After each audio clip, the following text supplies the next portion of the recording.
Hi, good afternoon. I'm Janice Kaminer-Resnick, and on behalf of Jews United for Democracy and Justice and Community Advocates, Inc., I warmly welcome you to tonight's America at a Crossroads virtual town hall program. We are grateful to have as our guest tonight the great David Frum of The Atlantic and the wonderful Madeleine Brand of NPR.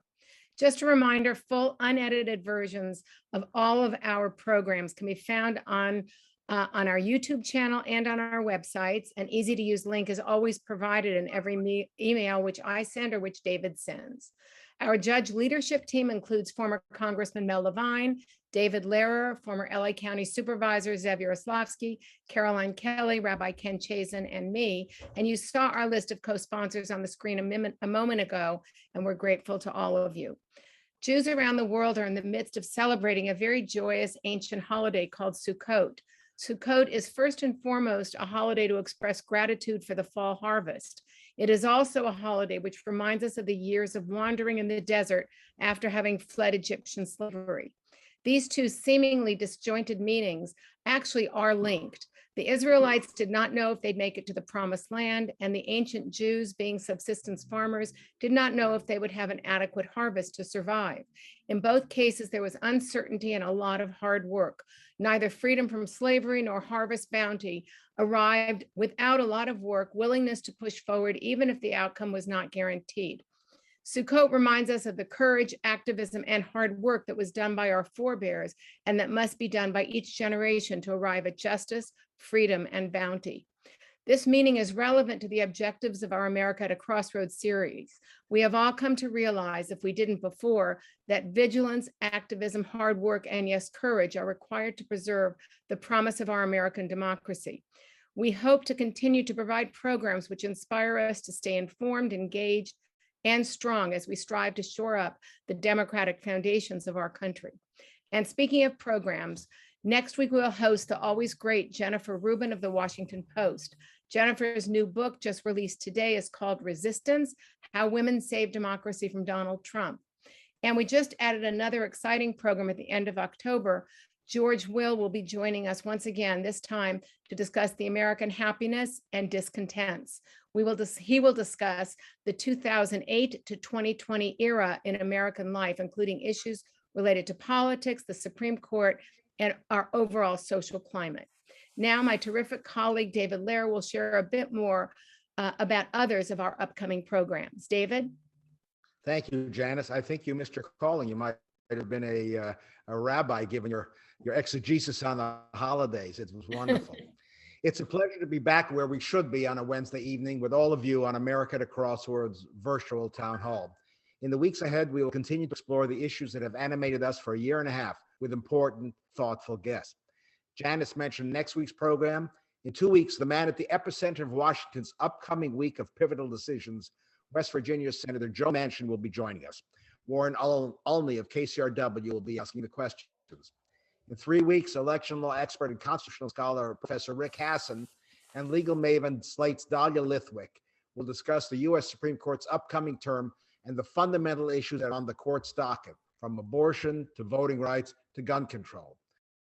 They'll be in discussion with KPCC's Larry Mantle.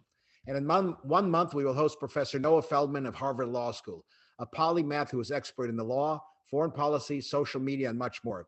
He'll be discussing the trajectory of democracy with Stanford's Professor Larry Diamond. It promises to be an enlightening few weeks. And now to introduce this evening's guest and moderate our discussion, one of our most popular hosts, an LA native who has anchored programs for national NPR and its affiliate stations around the country for over 20 years, the Emmy Award-winning host of KCRW's Press Play, Madeleine Brand. Madeleine?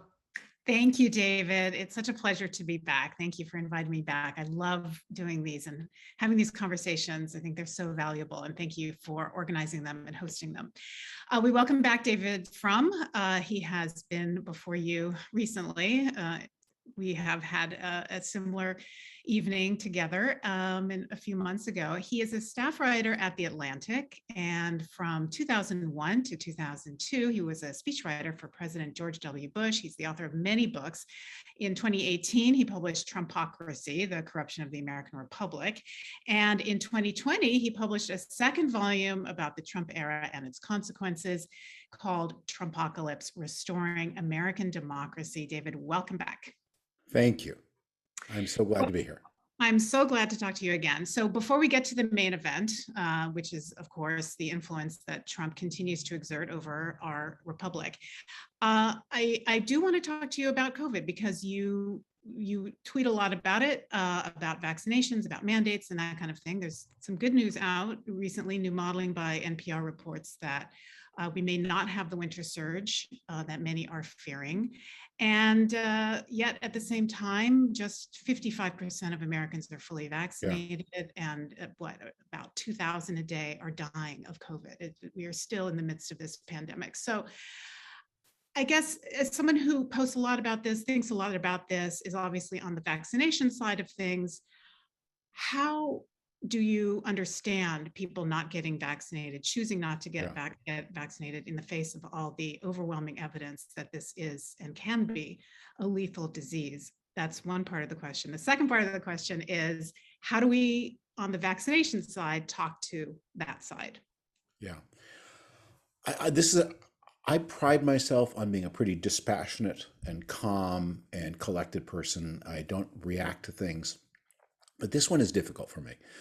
My wife and I, we have one surviving parent among the two of us, and she's in fantastic condition, but she is older. And I have three children, and one of them survived a brain tumor operation in 2019 and has a depleted immune system. So I do take it a little personally when people who might eliminate risk at almost no burden to themselves choose not to. It doesn't threaten me. I'm a very healthy person. I've gotten through a lot of years on this planet without ever once having spent a night in a hospital. But people who are very dear to me are in threatened health conditions, and so I take that personally. Maybe I can say something just at the start to sort of frame the evening. This is where I come from on everything we're going to discuss.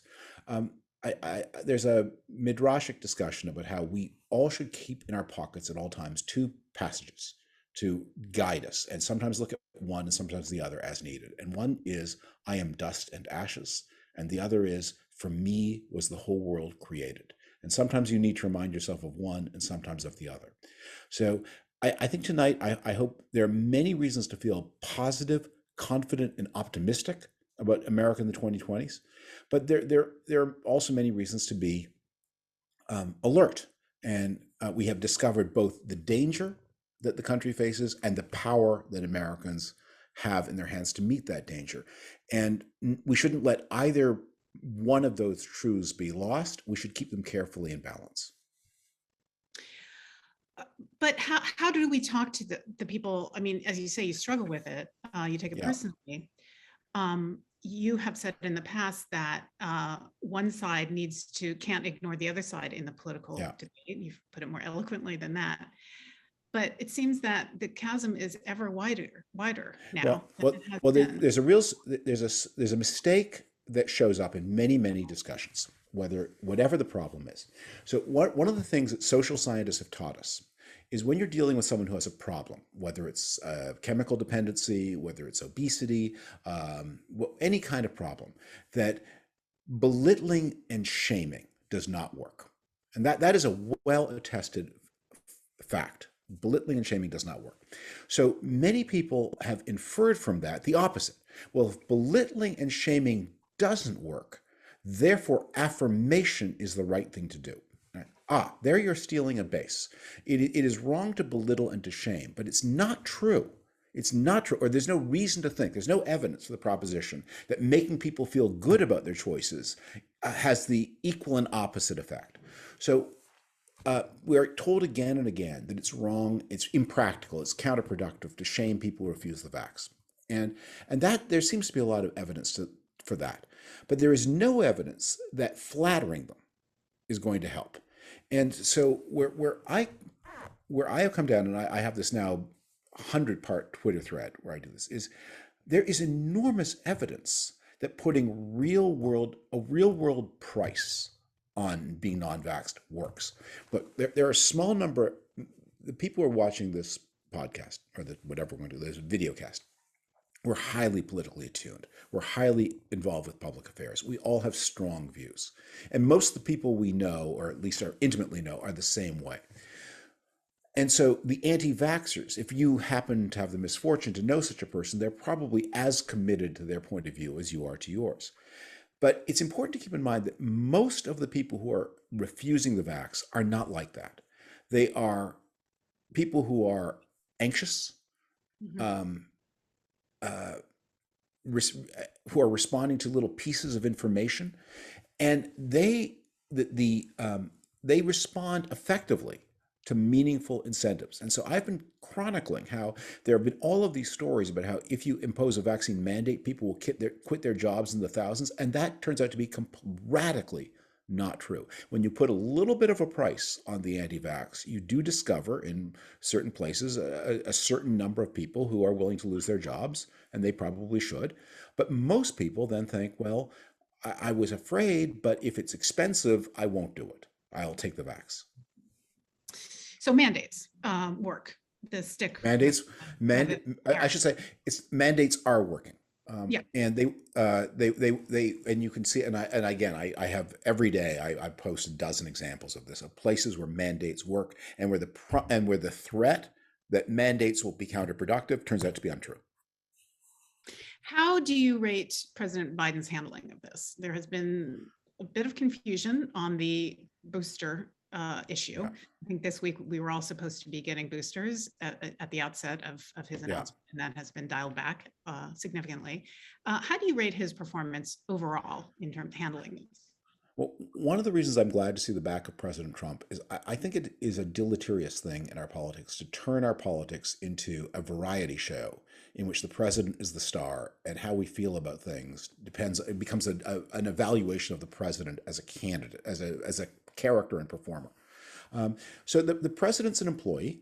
The president has certain responsibilities. He works for you. You're not his fans. He's your employee. And you're allowed to criticize him because you pay his salary. One of my favorite stories from Bill Clinton's memoir. Bill Clinton, the first 200 pages of Bill Clinton's memoir are fantastic. And then, as so often in Bill Clinton's career, then he spent almost all of the time on the first 200 pages, and then he wrote the last 600 pages with 2 weeks to go. But he has a story about going to a county fair, and at a time when the governor of Arkansas was reelected every 2 years, and seeing a supporter, someone who had supported him in the past, and taking it for granted that this person would support him again, and the farmer or the supporter was a little resistant. And Clinton said, "Look, I did this for you, and I did that for you." And the supporter said, "Well, you got paid every 2 weeks." And that's the right attitude to have toward politicians. They work for you. You are not their fans. They are your employees. So the Biden administration, I think it's done a lot of things right on this front, but we're not spectators evaluating them. If Americans are not being vaccinated in the way they should be, this implicates all of us. It's not a critique of the president. There are things that the president specifically and narrowly does, and those we can critique about him, but something's wrong with American society, that Americans are not taking advantage of this miraculous achievement, this extraordinary opportunity to get back to normal life with a vaccine that was, from the identification of the virus to the marketing of the vaccine, it's not even 14 months. That's an incredible achievement by so many scientists. And I suppose it's confounding too, because this was initiated under the Trump administration, the vaccine, the big push towards getting it. He himself, Donald Trump, got the vaccine. And I guess it's confounding that there is a Venn diagram, if you will, of Trump supporters and people who haven't gotten the vaccine. So why is that? Why don't they say, well, look, we trust Trump, he got the vaccine, this whole thing was initiated in his administration, we trust it. A point I try to drive home again and again is Rupert Murdoch, the man who is more responsible even than Trump for vaccine hesitancy, who was in England during the COVID shutdown. He got his vax on British territory, thanks to a British clinic, 3 weeks before Queen Elizabeth and Prince Philip. That's how sharp Rupert Murdoch's elbows are. Uh, and every person you see defaming the vaccine on cable TV is vaccinated, and probably was vaccinated, maybe not as fast as Rupert Murdoch, but very nearly so. Where does it come from?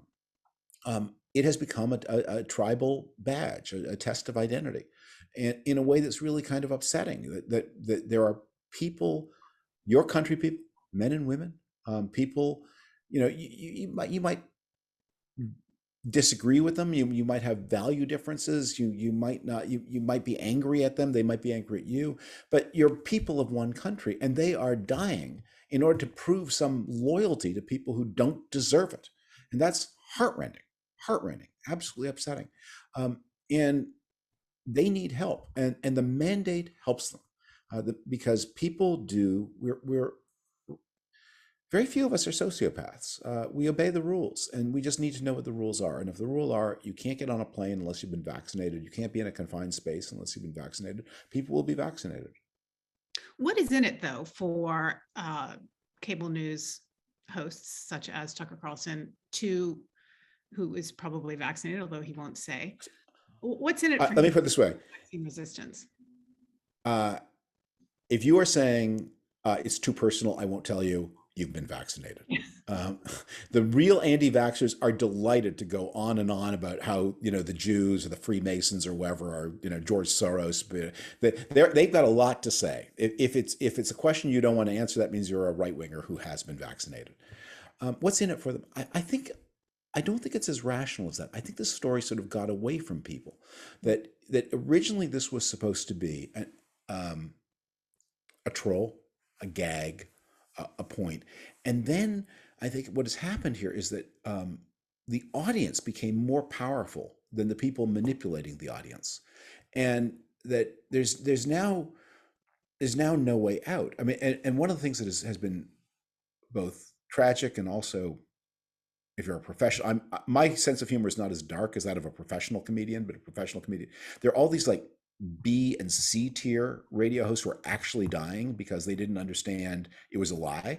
They authentically refused the vaccine, whereas none of the top tier talk show hosts are dying because they know they know it's a grift. But the guy at WARP Chattanooga doesn't know, and so he refuses the vaccine and he gets sick and he dies. And it's terribly sad, but it's also, you weren't reading the memo. Mm-hmm. This is for the suckers. It's not for you. All right. Any doubt Donald Trump runs again? It looks like he's going to. I mean, I don't think it's a sure thing. It will depend on the state of his legal dilemmas. And it will depend a little bit on the 2022 elections. I mean, it is normally the party of the non-president tends to do well, but there are reasons to think the Republicans won't do as well in 2022 as the out party has historically done. I can go through it if you want, but among the reasons are the Republicans ran the table in 2020 of what Charlie Cook. I'm doing this from memory. I may not have the figures exactly right, but of what Charlie Cook said, with the 29 closest races in America in 2020 in the House, Republicans won 28. Maybe it was 28 and they won 27. So all the cards broke their way in 2020, and that doesn't tend to happen 2 times in a row. And second, that the Republican Party is playing the 2022 elections very badly. If I were masterminding the Republican candidacy, I would say your issue is the price of hamburger, which is dramatically up. You are talking about the price of hamburger every single day, a little bit about the border, but mostly hamburger. Border, hamburger, or maybe in a ratio of 4 to 1. Hamburger, What about border. crime? Does that come into it? Crime? No, because the crime numbers are getting better in 2021, and the crime numbers are not where the swing seats are. The immigration is affecting some, because immigration is a border shock issue. It could have impact in Arizona. It could have impact in Texas, 2 states where the Republicans did less well in 2020 than did less well in 2018 and did better in 2020. But this anti-vax stuff, there is no percentage in it. It only this is talking to the anti-vax is the defund the police of the Republican Party. It's something that speaks to the radical base. It's incredibly off-putting to everybody else. And you wonder, where is the Abigail Spanberger, who's the congresswoman from suburban Richmond, who said after the 2020 election, I never want to hear that phrase, defund the police, ever again from anybody. Her counterpart in a swing state should be saying, I never want to hear anti-vax talk. And yet we're hearing it all the time. And just as much as you dislike it, think how much people in suburban Houston, suburban Dallas, suburban Phoenix, they dislike it just as much as people in suburban Los Angeles do. But is that also a calculation that in the midterms, it's the base that turns out, the middle doesn't really turn out that much, and this is an issue, anti-vaxxing, anti-masking mandates, all that, which animates the base? So one of the things that is people who are strongly involved with politics, like the people watching us tonight, they think our guys are all losers and feckless and chaotic and the other guys, I mean, they are just like the U.S. Olympic team in Chariots of Fire. You know, remember that scene where the British are hapless amateurs and the Americans are all tossing the medicine balls at each other's chests. The other side is just as feckless and confused as your side. And if there were a central presiding brain on the Republican 2022 committee, they would say, junk the anti-vax. All those people, they're weirdos and crazy people, and they're not first reliable. Many of them are very left wing, in a weird way. And in any case, that's not where the election is going to be. We need to win back Maricopa County. We need to do well in Fort Worth. Fort Worth, of the largest municipal areas in Texas. Houston, Dallas, Austin, San Antonio, and then next Fort Worth, I guess, is fifth. So in 2016, Hillary Clinton won 4 of the 5 biggest urban areas in Texas. In 2020, Biden won 5 of 5. He won Fort Worth too. So you have to think, what do you have to do here to win back Fort Worth for the Republican Party? That's what you should be thinking about all the time. And the anti-vax message doesn't help. But the anti-vax message, the party's caught in the undertow and it can't control it. And these personalities on Fox, if you're a cable TV host and 3 million people a night watch your show, you make millions, tens of millions of dollars. But if you're a political party in the United States and you get 3 million votes, you're not even the Green Party. Well, that is surprising that you're pouring a little cold water on the effects of Fox News. No. The effects of Fox News is very powerful in distorting and misleading Republicans. But it's not powerful in that there are 330 million people in this country. And the vast majority of them have no idea of what is on any cable station. Now they're getting little bits of it through Facebook feeds and other kinds of more fragmentary information. But people who are watching Fox, CNN, MSNBC those are the most politically connected people in the country, and they are a minority of all of us. The latest opinion polls, though, are not showing much good news for Biden.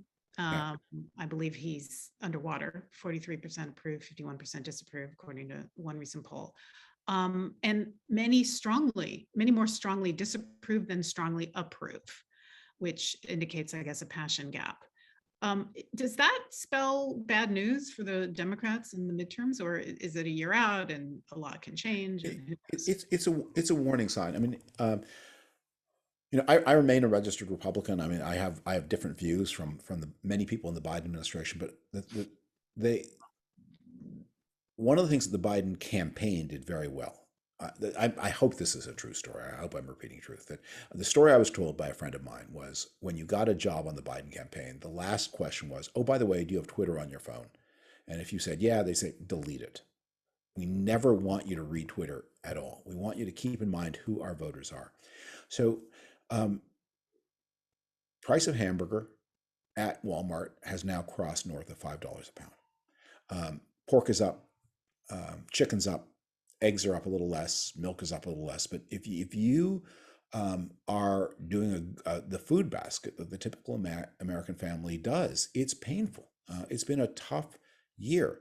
And although the worst of COVID is behind us in many ways, COVID isn't over either. And while you can get a job, the wages are not rising for the center of the American economy in the way that the prices are.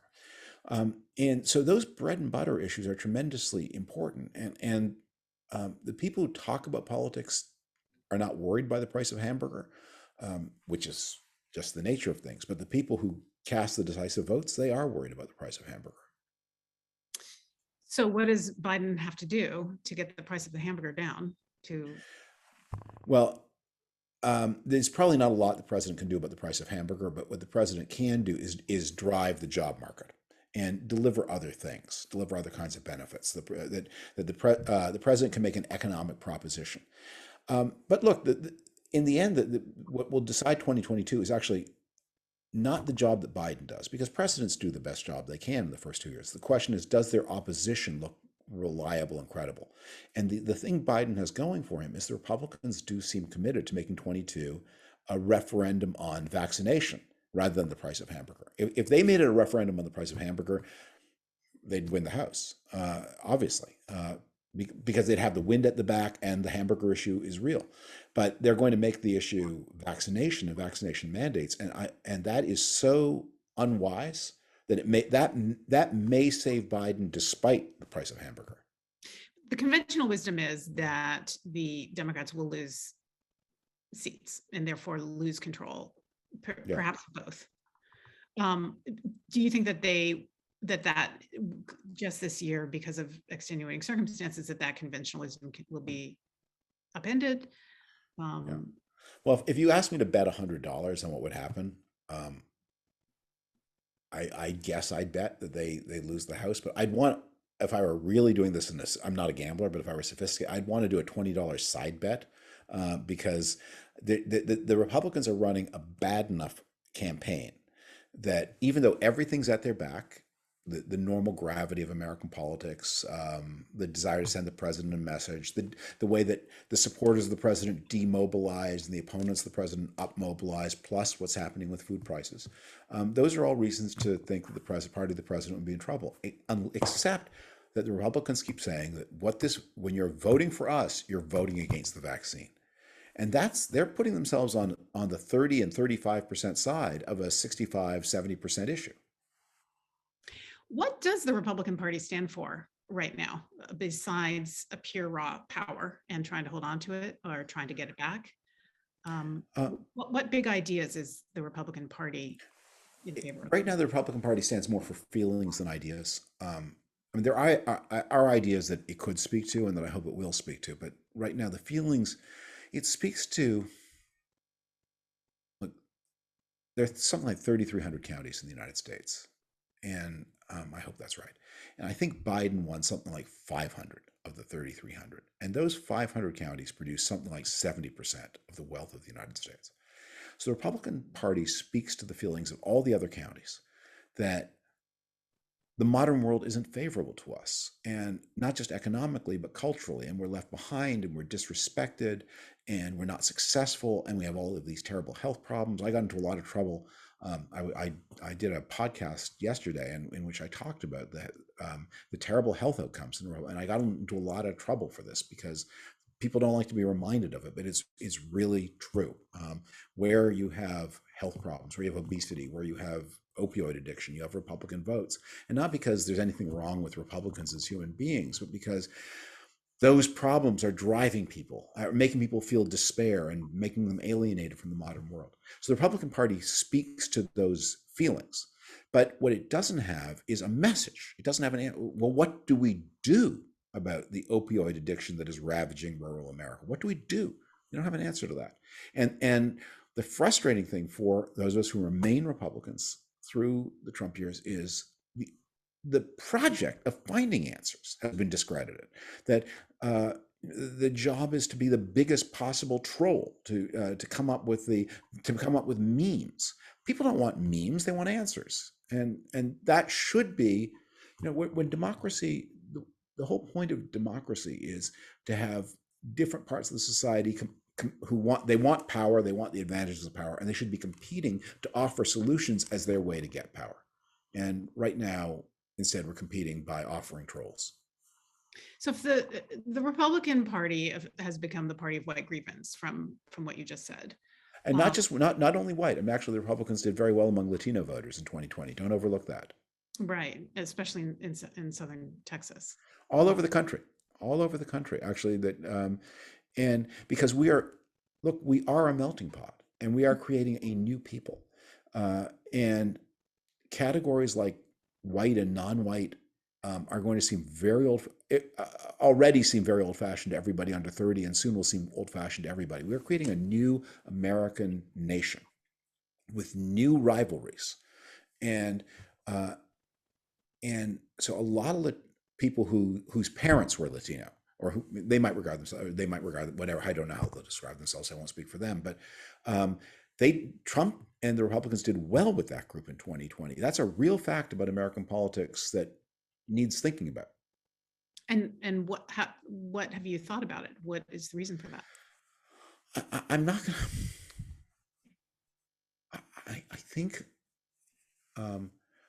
I think we're all becoming Americans together, and that the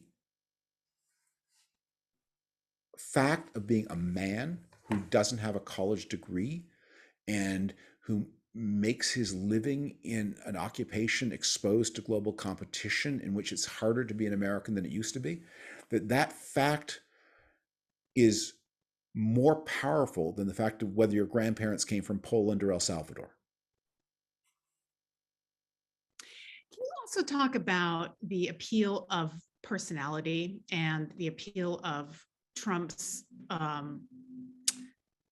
persona as an authoritarian, not even a persona, but as an authoritarian leader, his persona of hypermasculinity, and why that is attractive to so many people. And it's not just here in the United States. You see what's going on in Hungary and elsewhere. This idea of an authoritarian figure can be very comforting to people. I did a podcast a few days ago that is the leading Nigerian political podcast. I'm going to Nigeria for the first time in a month. And the host began by saying, you're a very controversial person in Nigeria. To which I said, ha, ha, ha, I'm big in Japan. He said, no, seriously, you actually are, not because of anything, because Donald Trump is so popular in Nigeria. And you are known, because the Nigerians are huge Twitter users. You are known in Nigeria as one of the leading critics of Trump on Twitter. They're more important critics of Trump than me, but they're not on Twitter. And Twitter is big there. And so a lot of Nigerians are mad at you because you're attacking Donald Trump. And I pressed it this again. You are pulling my leg. This cannot be true. And the host is a very serious-minded person who does not indulge in sarcasm or petty little pranks, kept insisting it was true. So I'm going to be there next month. I'll find out whether it's in fact true. But look, one of the most important divides in our modern world, bigger than race, is what is happening between the sexes. That the nature of the modern economy is one in which many women find it easier to flourish than many men, because it rewards formal education, it rewards certain kinds of interpersonal skills, and however it happens that women are better at these things than men, women tend to be better. And so you can see, and not just in the United States, but around the world, there's this widening gap in college completion. And in the United States, in Nigeria, in the Philippines, where Donald Trump is also very popular, that there are a lot of men who feel the modern world isn't working for me. Now, it's true, people, I'm sure, bristle at this. At the very, very top of the hierarchy, it's still male dominated. But I'm not talking about like the biggest and best jobs. I'm not talking about the kind of jobs that the people who are listening to us tonight have. I'm talking about, like, if you are the person who did a year or two of college and then went into the workforce, what we're seeing is the women are doing better than the men, and the men are wondering, what is my role? And they have doubt, and they have fear, and they have a certain amount of resentment and anger. And these populist politicians are speaking to that. And I think we were talking about this new people we're making, that I think we need to get ready for a politics in which race may matter less than sex as a dividing factor between blocks of voters. So then you have what happened in Texas with the abortion law there, and the Supreme Court refusing to Yeah. hold it up pending appeal. Um, and that makes sense then that is put into play and under that definition of what you just gave. But I'm wondering if Republicans, as we just saw here in California in the recall, Gavin Newsom successfully used the Texas law to really animate people to come out and vote for him. If that is a crucial mistake on the part of Republicans, and if they're regretting this, and if that is going to be a huge issue in national elections.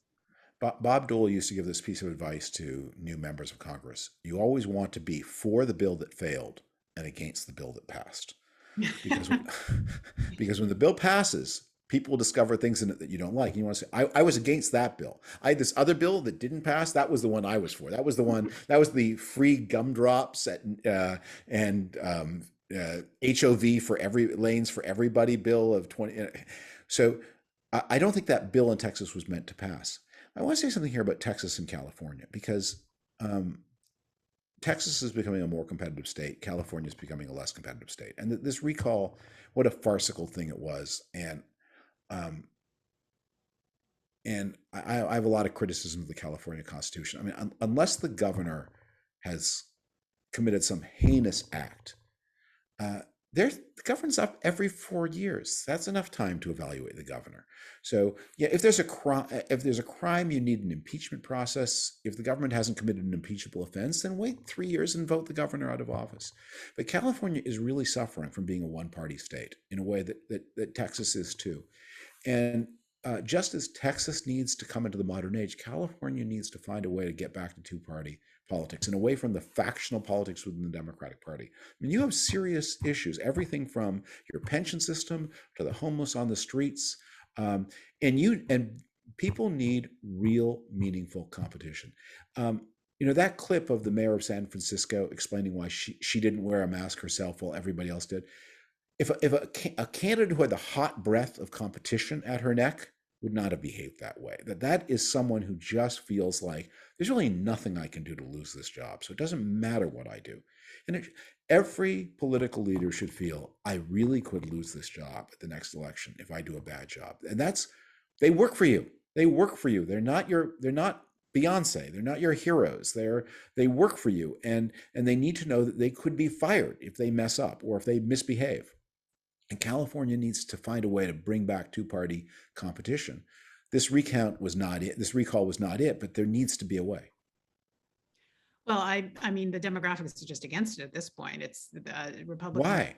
It's 2-1 right now, registered Democrats to Republicans. So change. There's this idea that God gave certain categories of voters to the Democratic Party. And you're going to discover that's not true. I mean, it's the fecklessness and irresponsibility of Republican leadership. But you need real political entrepreneurship to say California needs competition, and it's a huge society and a very complicated society full of clashing interest groups.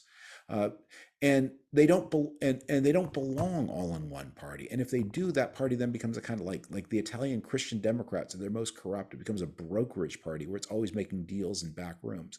The thing that party competition offers is it brings issues out into the light of day to be competed over. They're not done quietly and where no one can see and with in a way that only people who really pay a lot of attention can understand. And so, I think.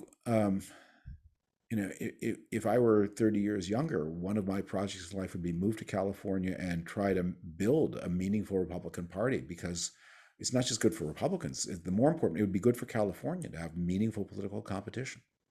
Well, many mainstream Republicans here in California are wringing their hands that Larry Elder was the leading candidate on their side.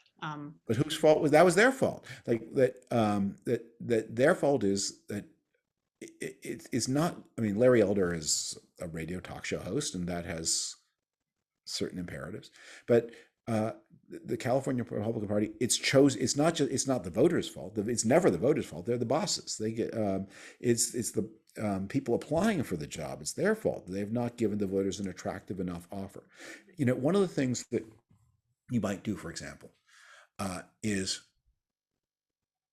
in the United States. I'm a native of Canada, and in Canada, the provincial and federal systems are quite distinct. So in the parts of Canada that are more jaundiced about the central government, in the province of Saskatchewan, for example, the right of center party is called the Saskatchewan Party.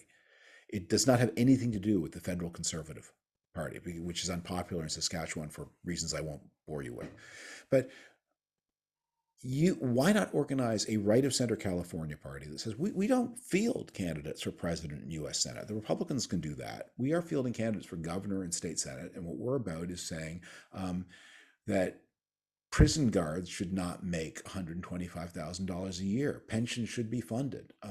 You shouldn't have tents on the streets. We need an effective policing program. We need to get, we agree we need to get guns off the street, but we're a law and order party. We're about enterprise. We're about busting the hold of particular interest groups. I mean, it should be possible for dental hygienists not to have to pay a dentist in order to clean people's teeth, to have a more dynamic microeconomy.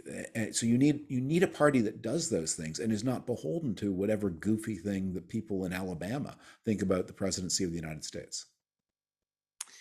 Okay, you should move to California. Just for any reason, lots of other reasons. two of my kids are there. I may well end up, depending. We have a race. We have one in New York and two in California, and whichever is the first to deliver grandchildren, that's where we move. Okay, the race is on. The clock is ticking. So we've come to the part of the program where I ask the listener questions. So I'll start from bottom up. This is from John, and he asks, "What are your thoughts on Republican assaults on voting rights?" Oh, I'm in a state about it all the time. I mean, we need a new voting rights act because, and this is good for Republicans too. You need to say, the option of shrinking the electorate, that's off the table. You have to compete for the voters. You can't shrink the size of the field. You have to take the field as it is, and you have to play the field and be confident, because what the Republicans showed in 2020 is there are a lot of Latinos who want to vote Republican. There are a lot of people from a lot of different groups who are ready to vote for the right kind of Republican Party. Let them vote and be that party. All right. Similar question. Rita asked, what are your feelings about Republican redistricting efforts? And frankly, what are the Democrats doing to try to counter that? And can they do anything? That's my added question. Well, I wrote this in my 2020 book. I think one of the things Democrats could do is, in the states where Democrats dominate, they could say, in a close state like, there's now a Democratic governor in North Carolina. We're going to draw two maps for North Carolina: a fair one and an unfair one. And we can draw fair, or in California, we can draw fair maps in our states, if you will draw fair maps in yours. And we can draw unfair maps in our states if you draw unfair maps in yours. But ultimately, the answer to this is federal action. It's to get the courts back into and I understand why the courts got out of the business. They didn't want to look at maps every 10 years, and they didn't have the expertise to do it. But we may need even to rethink how the voting system works, and we may need to I would like to see states experimenting with forms of proportional representation, with states statewide districting. I think we need to see some real experiments, because obviously the system is not working, and California actually is not an offender here. That the outcome maps to the votes cast, but Wisconsin, Michigan, North Carolina, and increasingly Texas, these are really serious offenders. But the problem is the party in power doesn't want to change it, and so how do you get that to change? You change it by the governors can change it. So Wisconsin, Michigan, and North Carolina have gerrymandered legislatures, but they all have Democratic governors. A question about the border. We're seeing these horrific images of Haitians under that bridge, some being chased by Border Patrol on horses, wielding reins and whips, which is a really horrifying image, harkening back to the slave patrols. What should Biden be doing about this? He's apparently going to charter planes and send thousands of Haitians back. to Haiti? I may put off some of the people watching this, but I think this border has to be enforced. And look, the people who are coming are Haitian nationals who have been living in Brazil and Chile and other countries in South America for a decade, and their children are carrying passports from those countries. They are not moving because they're desperate. They're not moving because they're frightened. They're not moving because Chile is a terrible place to live. They're moving because they see opportunity and because they think they will be able to, if they press on the border, they will be able to gain entry into the United States. And the humane solution is to say that's not going to work. You can't do this. And the asylum system is not a backup or dual immigration system. You cannot come here from Chile and say you're being persecuted in a model democracy like that where the wages are somewhat lower, but human rights are respected in every way. And Biden needed to have sent a very clear message at the beginning of his administration. This is not going to work. You can't come this way. And it is going to be a huge separating sore in his administration. That lack of clarity is the most inhumane thing you can do. It invites people to put their savings in the hands of human traffickers. It invites them to take terrible risks with their families. Some of them will succeed in forcing their way. Others will fail. And it's irrational, and it's got nothing to do with real refugee situations. So I would say enforce the border. Just as you need to tell conservatives, stop doing the things that alienate the country most from your point of view. This is the biggest consistent liberal mistake, is not understanding that borders make nations. No border, no nation, no nation, no democracy. There's no electorate without a border. Enforce the border. But does the United States have a moral obligation, given what's happened in Haiti, given our historical involvement in Haiti, given the suffering that so many Haitians are experiencing? Does it not have any moral obligation to accept some of these refugees in as even on a temporary protected basis? I would say no. That there are a lot of things you could do to help. Like, it's a huge planet. Haiti is a small country. It's a huge planet full of people who want to move. And the reason we're seeing so much migration is not because the planet is more miserable, but because the planet is more rich. It's expensive. It costs thousands of dollars to pay a human smuggler to bring you to the U.S. border. It is an expression of the rising tide of global affluence, that so many people are coming from so far in order to come. And we have an obligation. You say, where would I put my moral energy? Trade freely. Invest in countries, bring the jobs to the Haitians. But the idea that you're going to do any good by creating this lottery system where 1 out of 200 people in Haiti, if they are willing to risk the lives of their families, they can get an Ollie oxen free into the United States, and everybody else has to stay where they are. That's not humane. And I'm very conscious of the American history in Haiti. I've written about it. It's not a moment of pride in the nation's history, but you're not going to do justice with that by inviting people to come from Haiti to Chile and then to walk from, it's very far from Chile to the Mexican border, to walk or take the bus or however they go, and to pay a smuggler to get them, and then to try to force their way across, with most of them failing and some of them succeeding. Let me scroll up here. Lots and lots of questions. Okay. Here, well, this is getting back to the main topic of conversation. David from Washington, D.C. asks, what advice would you give Democratic leaders regarding the midterm elections? Should they try and make Trump the issue? You're saying the Republicans should make hamburger and the border an issue. Should they take a page from Gavin Newsom and talk Trump? The Democrats, the thing that Biden has gone, that's the best advice you give Democrats. And what would normally happen is the opposition party would not cooperate. They would not agree to make Trump. That was 2 whole years ago. The Republicans are agreeing. So Trump is the best argument that Biden has, and he will not be silenced. He will not go away. He's like, what is the movie where the movie star boils the bunny, that she will not be ignored? Fatal Attraction. Trump's like that. I'm going to boil the bunny. I will not be ignored. And Republicans can't make him go away. But Biden needs to deliver. Democrats need to. The Democratic hope is just, they had such a bad year in 2020. They have the law of averages going for them. They have the vaccine issue where Republicans are on the wrong side, and Trump won't go away, and Republicans can't make him go away. Right. And I guess in a strange way, here we are talking about him. A lot of people are interested. And so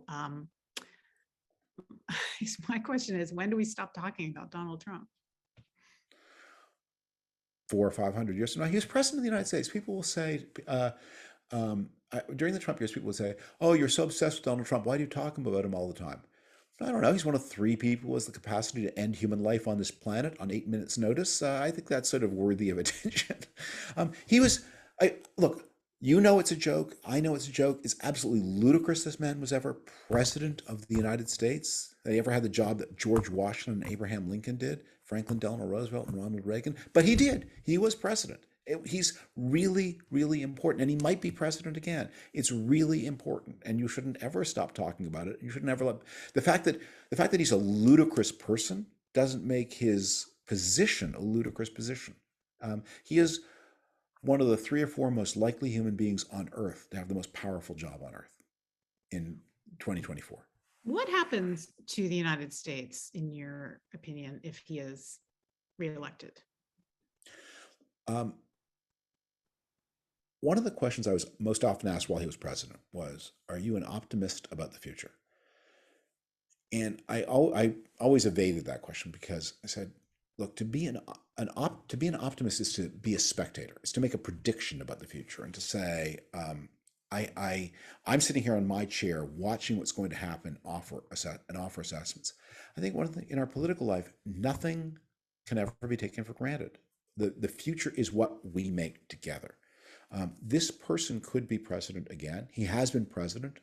He largely got away with the many things he did as president, some of which were unethical, some of which may have been criminal. And the country has to absorb this. So it's on us to not make predictions, but to take actions to make sure it doesn't happen again and to make sure that there's justice for what happened in the past. Speaking of someone who has a lot of power, maybe outsized power, and who will be a guest on this program in a few weeks, Pamela asks, what are your thoughts about Joe Manchin and his positions? Joe Manchin could easily lose that seat. And no liberal or progressive Democrat is going to be elected from West Virginia. And a lot of the art of politics is taking facts on as they are. And you have to deal with Joe Manchin as he is. And I think he's a very impressive person in a lot of ways.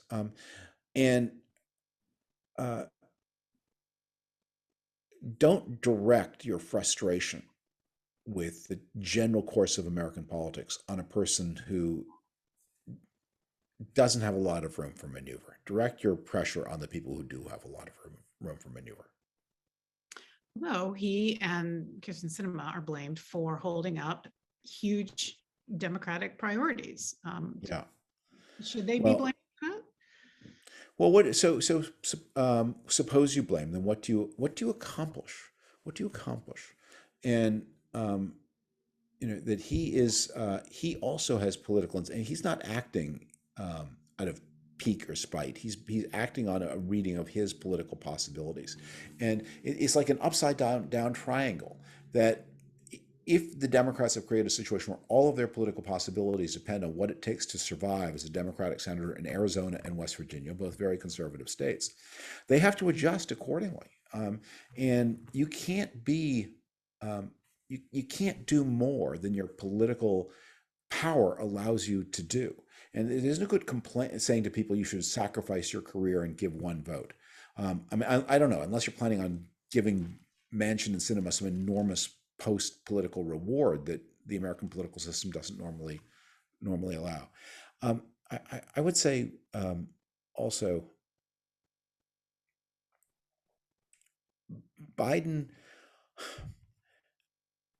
Democrats are wanting a bigger political payoff than the 2020 election results support. I mean, Biden won a handsome victory against Trump.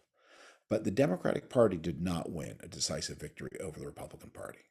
It was a very personal repudiation of Donald Trump. It was not a landslide result on a partisan basis. And I think Democrats need to take that on board. And look, obviously, if you're an intelligent partisan, you want to use all the opportunities you can, but you don't want to so overstress your system that you destroy your ability to keep on governing. Although when you look at the details of these massive bills, the spending bill and the infrastructure bill, a lot of what's in it is supported by Republican people, voters, people who don't identify as Democrats, and that the obstruction is coming from Republican leaders like Mitch McConnell, who apparently don't really want to see any massive Democratic sponsored bill pass. So is there a disconnect between what Republican voters want and what their leaders are allowing to not happen in this case? That's possibly true, although it's also true that like I have this when Merrick Garland's nomination was being bottled up by Mitch McConnell, there were all these surveys that showed that some large majority of American people wanted Merrick Garland to have a vote. And I was like, that's a dumb way to do a poll. If I were doing a poll, I would ask this question. A man named Merrick Garland has been in the news recently. Can you tell me why? And then ask the 8% who can tell you why, how they feel about his nomination being bottled up. Because what you're capturing often is not what people are actually going to care about or do.